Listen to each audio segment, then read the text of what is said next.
Hello, everyone. Jerry Smith here at the Blockade Runner. Thanks for joining us today.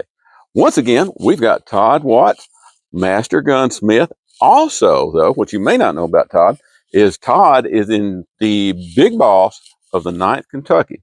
And the 9th is, I want to say that your home base is Stones River Battlefield. Correct. Right? Yep. Now, these guys have just got it going on. They're so lucky that they have Stones River. But I'm not the person to tell you about it. Todd's going to tell you all about what the 9th is doing, how you can be part of the 9th, and how you can have all the fun in the world. Todd?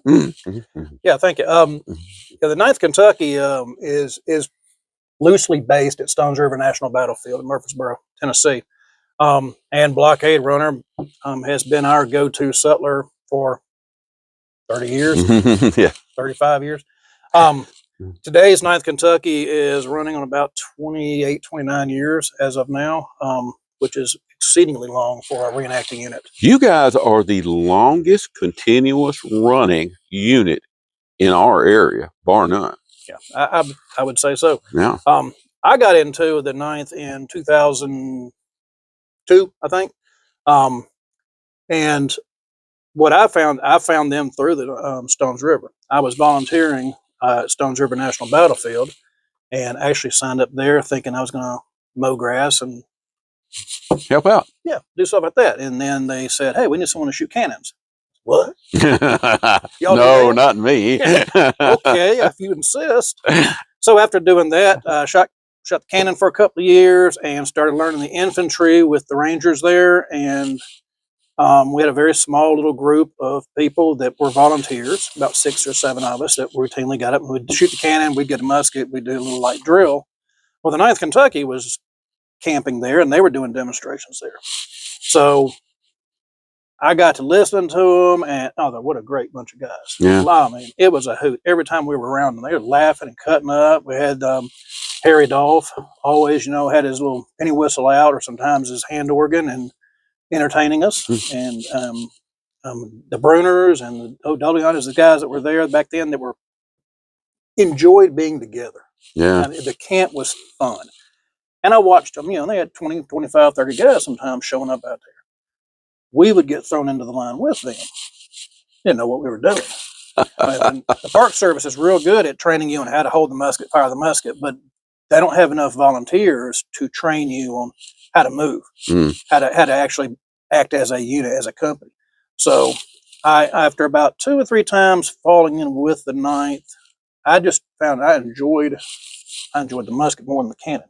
All right. The cannon's great to demonstrate and talk to people about, but after I reenacted a few times with artillery, with a Confederate group, I realized that, the first 5 minutes or so of the reenactment is fun. It's cannon, cannon, cannon, cannon. But when the infantry takes the fields, the cannons can't shoot for safety. True. So I got to watch, and I'm just sitting there on the cannon thinking, well, those guys out there are having fun, and I'm just spectating. So I decided, after I met up with the 9th one time, after about my 3rd reenactment with the artillery, I met up with them out there at Stones River doing something, and I just asked them, would y'all mind if I came out and did an infantry? I said, sure. So I took some loaner gear that some guys gave me, and like the next week or so, we went up to Mossheim up around Knoxville and had a little event up there, and I had my first bubble moment. Oh, yeah? That moment where you're there. Oh, wow. And it was on a march. I was at the head of the column, and we probably had 300 federal, troops and column of 4s, the flags up in front of me waving, and we're marching to the sound of a skirmish that's already going on. And for just an instant, I was there. Man, that is so cool. And you can't explain it to people who've never had it, but once you've had it, you're hooked. And you can't. I'm seeking and always looking, trying to have another one. I've had a few over the years, but being around the camp at night was so much fun. I laughed harder than I'd ever laughed in my life. Yeah. The guys were telling jokes and laughing and cutting up. And the 9th is a family-friendly organization. They've got the wives and the sweethearts come out, the kids come out. We keep it family friendly, and that's why the Ninth has grown. Well, you know, not to sound too corny, but if you don't have the young kids coming up, Yep. you know, not just in the camp, but as they get older and join, I mean, who's going to replace those old guys? Right. You know? Yeah. And there are groups, the authentic groups, Mhm. that don't want the kids around because that's not authentic, and that's Mhm. perfectly understandable. Yeah. We're a mainstream group. We do a good job on the field. We try to do the drill right. We try to look good on the field.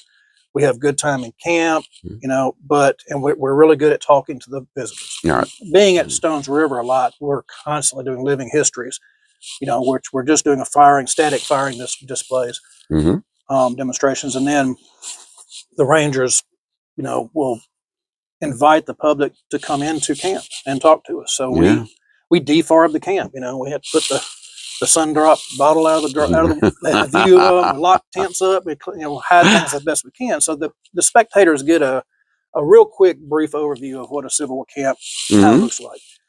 Nobody, not even your hardcore authentics, are going to get a Civil War camp right.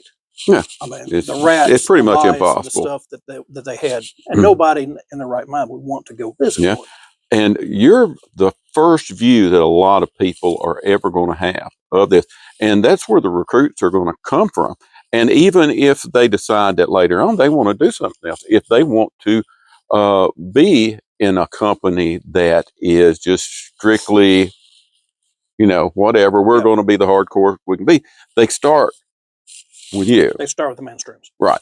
Almost all. And before they move on. Yeah. Almost all of them do. Yeah. You know, I did authentic stuff off and on over the years. You know, I slept in the mud and stuff. And didn't like it. And I hit 40, and I was like, I can't do this. I got to go to work on Monday. It's a young man's game. If you want to march 10 miles and, you know, sleep in the mud, cool. We're just so happy for you. Well, we're not going to do it. And we laugh. I tell our recruits all the time. They ask about all this stuff they've got to have, and I'm kind of like chuckle at them. Said, look, bring your cot. Nobody sees it at night. There's no spectators there at night. Sleep on the cot with an air mattress if you want. I don't care. Yep. Just in the morning when the camp's open, we gotta put it away. Put it in the tents. We tie the tents together. We throw blankets on stuff to hide it.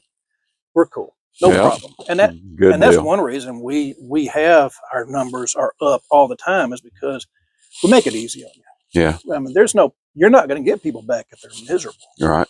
Especially the family-friendly atmosphere. Oh, Mama is not going to go for that. Nope.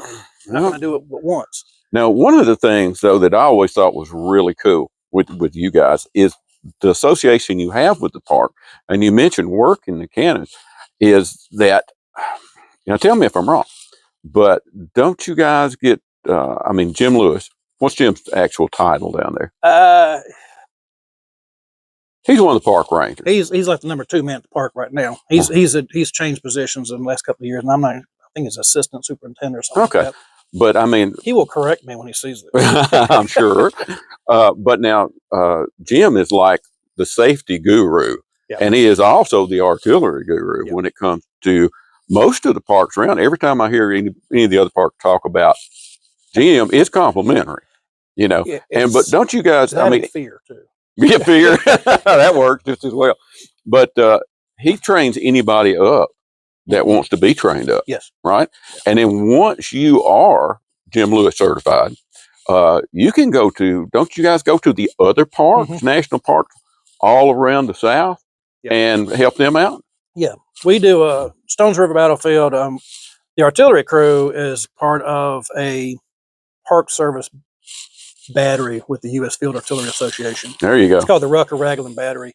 It's named after 2 old park rangers from years ago that kind of started the National Park Service's living history artillery programs. So Stones River is related to Kennesaw Mountain National Battlefield and Chickamauga, Chattanooga. So those 3 parks are really tight.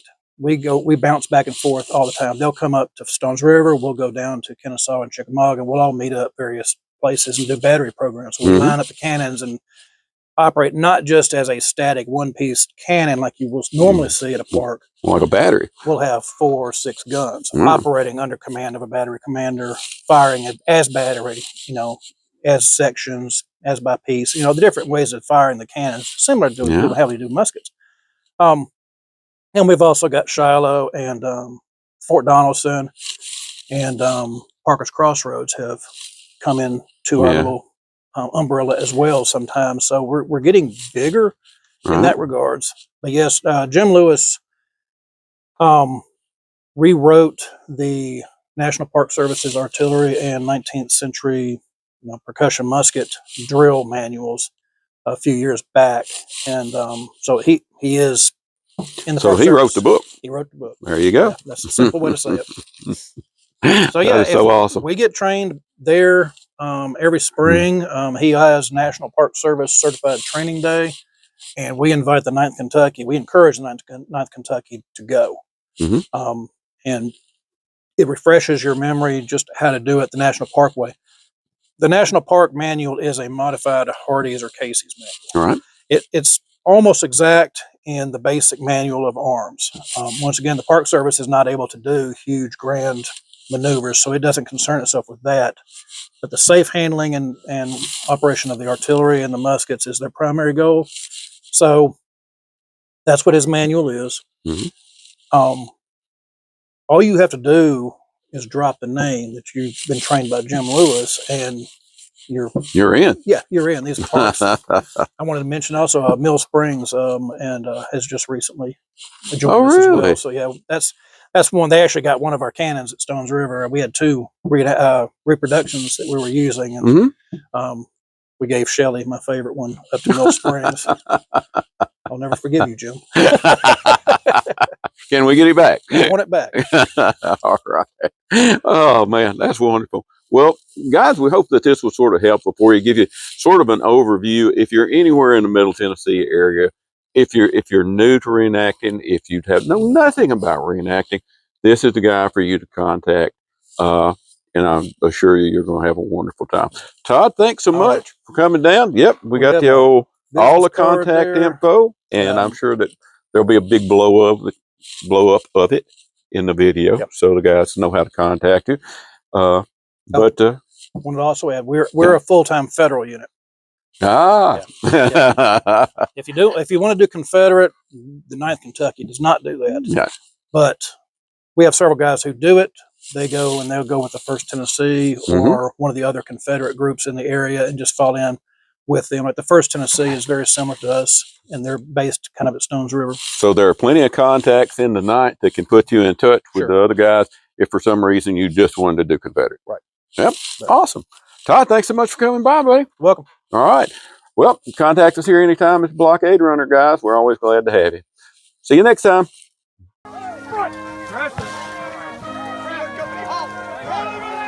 Right wing, firing by the wing. All obey.